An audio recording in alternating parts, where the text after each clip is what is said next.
Okay, story time muna tayo. Taong 2018, waiter ako sa isang restaurant. Meron akong successful entrepreneur na regular customers. Natutuwa ako tuwing pumupunta yon dahil binibigyan ako ng tip nun, 100, 200 at masaya na ako ron. Madalas kami nagbibiroan. Isang araw nabanggit ko sa kanya na nakakapagod magtrabaho. Ngayon, tinanong niya ako bigla, bakit ka ba nagtatrabaho? Sabi ko, para sa pamilya ko, sa mga katulad naming empleyado, hindi kami pwedeng mawalan ng trabaho dahil magugutom kami. Ngayon sinagot niya ako, ilang taon ka na bang waiter? Sabi ko, matagal-tagal na rin po.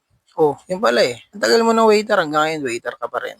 So ngayon, natameme ako. Bilang isang empleyado, bilang isang waiter, masakit sa akin makarinig ng ganong mga salita galing sa successful na tao.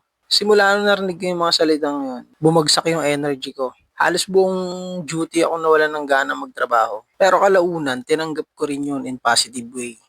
Bit-bit ko yung motibasyon na yun hanggang ngayon. Simula nun, pinilit kong aralin ang mundo ng negosyo. At bit-bit ko yung motibasyon na yun hanggang sa may mapasuccess akong negosyo. Napaka